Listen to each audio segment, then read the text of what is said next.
Hey, what's up, YouTube? It's Doc, and doing something a little bit different here today. This is an old game. 1997 was the release date, to be exact. And I'm sure you may be wondering, why the hell are you playing old shit? Well, I'm going to tell you. PC Gamer HD, that is why I'm playing this game. He's more commonly known as Redneck Superstar, and he posts a lot of StarCraft 2, the real-time strategy. And so this is Total Annihilation, released in 1997, which is, in my opinion, and quite a few other people's opinions, probably one of, if not the best, real-time strategy ever. And so I went and dug out my my old copy, still had it, as well as the expansion pack, and threw it in, and got myself some fraps, and I'm recording this here to bring to the table. So I typically would not play in such a low resolution, but in order to try and keep file sizes from fraps to a minimum, due to space restrictions. Sorry, I just hit the mic there. With my computer, and the fact that I don't think Pinnacle Studio will handle a resolution, or at least the version I'm using will handle a resolution higher than this, which is 720 by 480. So let me see how. There we go. Let's crank up the game speed. So I was forced to drop the resolution some, and just so that things would be easier. Also, on my crappy computer, I don't know how fraps is going to really affect it, because I hear that it can be taxing on the system. But so far, this game doesn't really require much in terms of memory or processing power or anything really. I originally ran it on a Pentium 2, which was overpowered for it at the time, if I'm not mistaken. It exceeded the recommended system requirements by a pretty sizable amount. So yeah, he was playing all this StarCraft, and was like, man, I really want to play some real-time strategy now. So this is, you know, still one of my favorite games. I've been having a blast playing it. I found a way to play online, but I have not figured out all the ins and outs of exactly how the server system or whatever that I downloaded works. So for now, we're just playing skirmishes offline. There is no objective. I'm just out here to destroy my opponent, and I wouldn't normally play in such a manner, but just for video's sake, I have actually set it so that I can see the entire map while I'm playing. And this is what the enemy's got going on here. It looks like he just built his first vehicle plant. So, what's going on here is the game has two factions, the core and the arm. The arm are portrayed as the good guys, the core the bad guys. And the objective is to completely destroy everything that the enemy has, hence the name Total Annihilation. Now I've got it set so that destroying... Well, hold on, let me queue up some units here.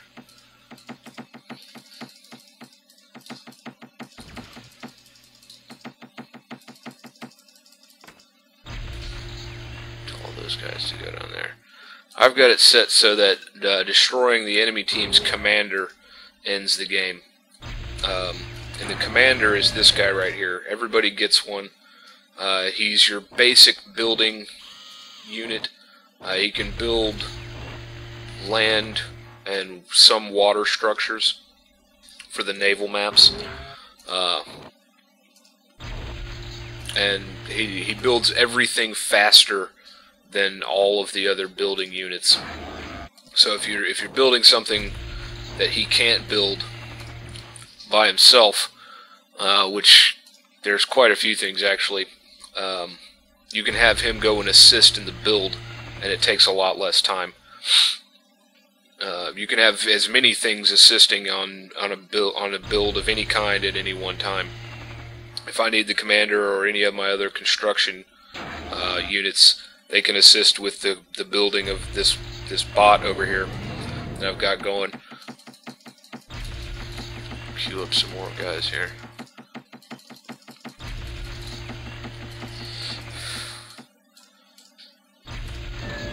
So that's pretty much what's up with that. Oh shit. That guy's gonna be trapped back there for pretty much forever. So I'm gonna have these things building almost constantly.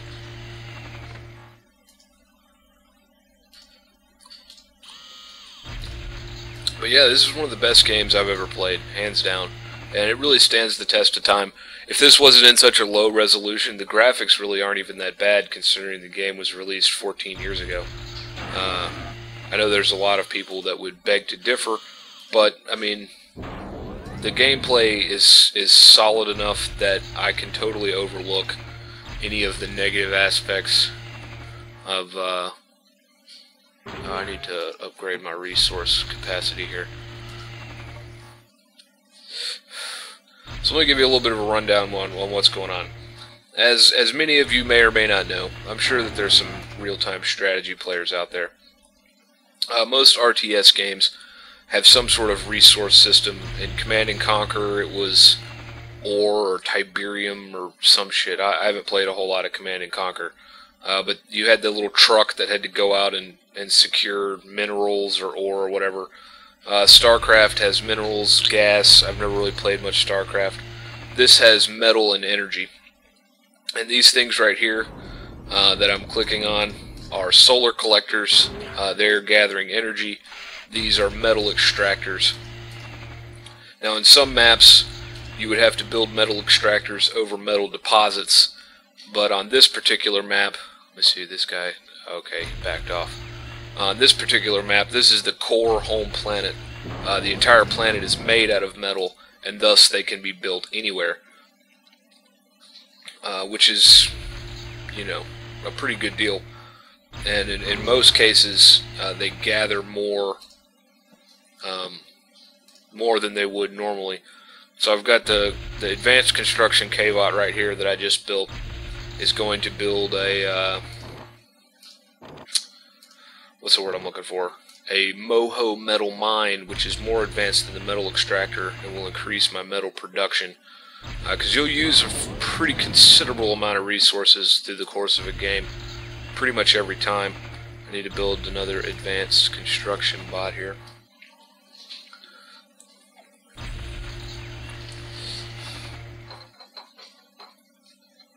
So my goal typically is to build a pretty massive force of mechs. That's what you see here. I'm really not a big fan of the vehicles, which are wheeled units as opposed to the robots. And the aircraft don't really do it for me either. So I tend to stick to the bots. There's a pretty large selection of them. So you get what you need.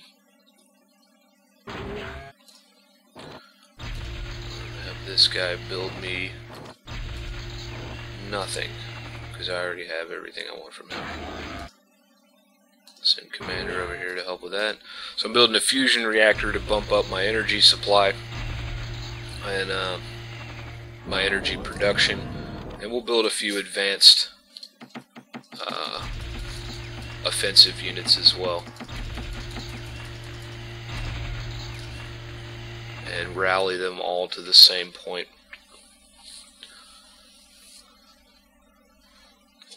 So I've downloaded a few. The expansion pack adds units and maps to the game, and then I've also downloaded a few of the developers' additional units that they created,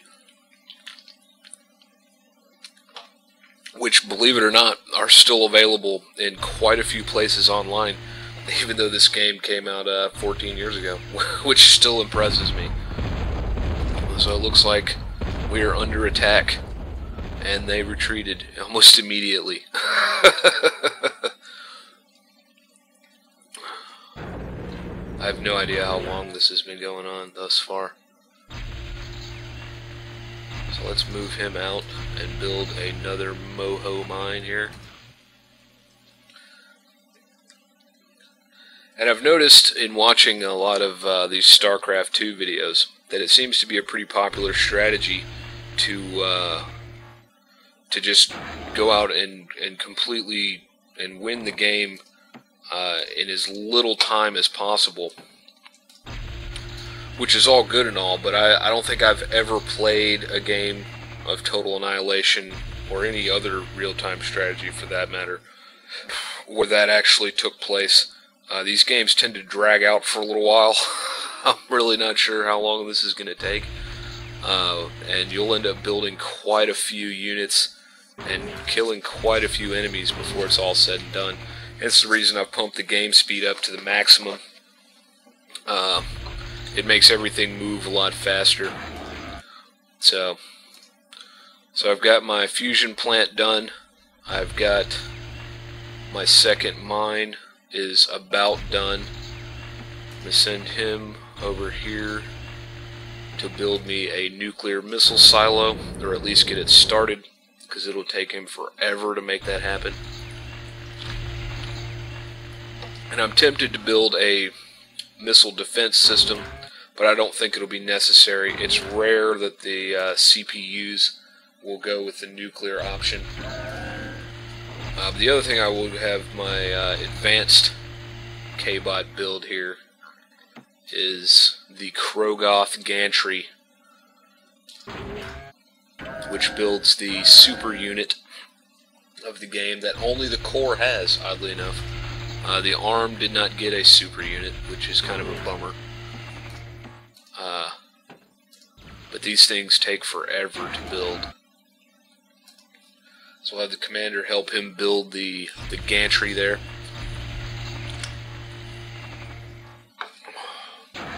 Well, actually, let's have him build an airfield real quick.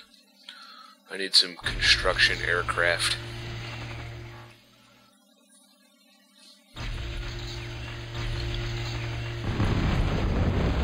My force continues to amass and pretty much slaughter anything that gets a little bit too close, as you can see here. And I'm still impressed that this came from so long ago.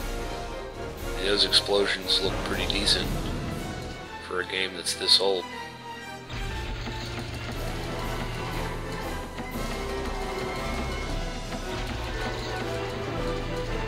Keep my K-bot lab actively producing units at all times.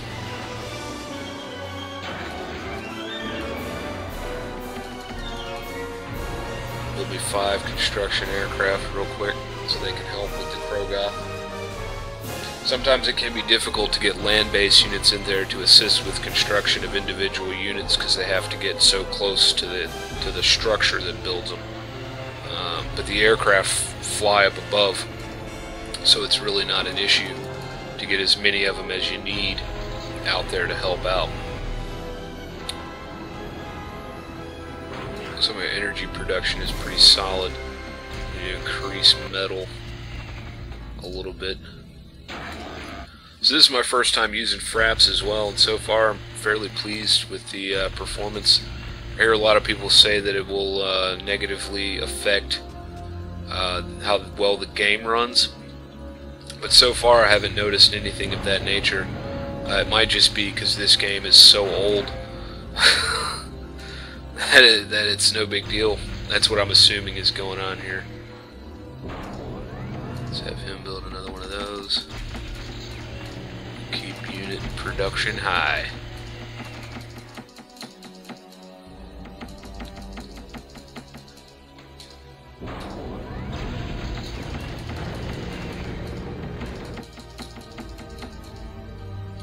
So we're just going to roll in there and destroy everything this guy has to offer.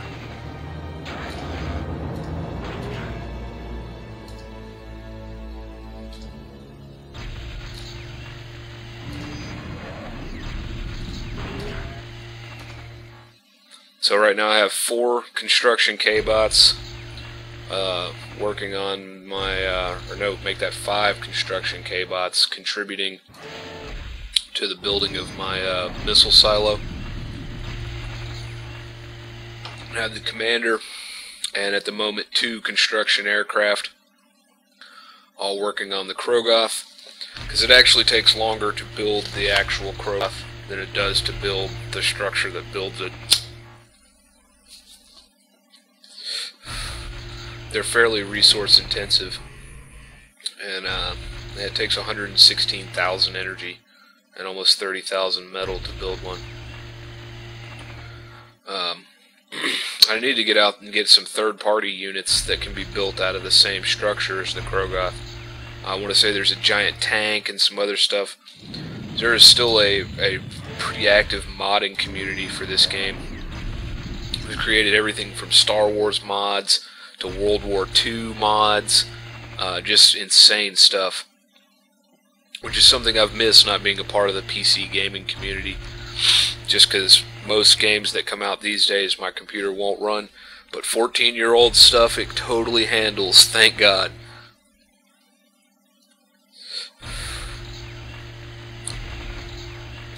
So I think we're going to go ahead and launch an offensive here.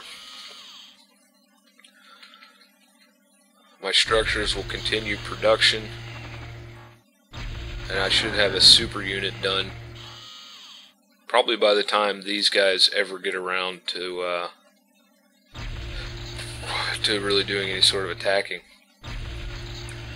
Which apparently they've been down here building defensive structures and resource items, and I see 1 unit for offense. But they got plenty of laser towers and shit like that. So this is not even going to be a struggle right here. These guys don't stand a chance. I'll have obliterated them more than likely before that thing ever even gets close to being done. So yeah, we're attacking his resources, blow up his aircraft plant.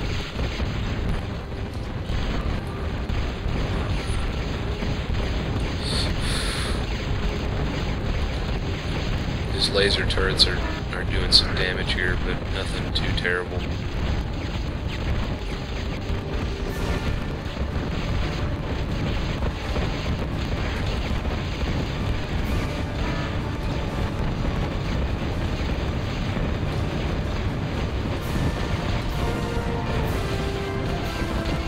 Yeah, we're just destroying everything. This guy doesn't stand a chance. Man, I can't believe I haven't played this game in so long. Send everybody to attack the commander. Done. Destroyed his commander. Game over. Victory for this guy. So he had 38 kills, 54 units died, but it says that he only killed 27. Oh, I guess the rest blew up when the commander exploded. When commanders explode, it's a pretty large explosion. It'll take out a lot of things in the area. So yeah, that's Total Annihilation, and I hope you guys have enjoyed. I'll probably play some more of this as I'm enjoying an experience that I haven't had since I was 12. So yeah, this has been Doc, and we'll see you next time.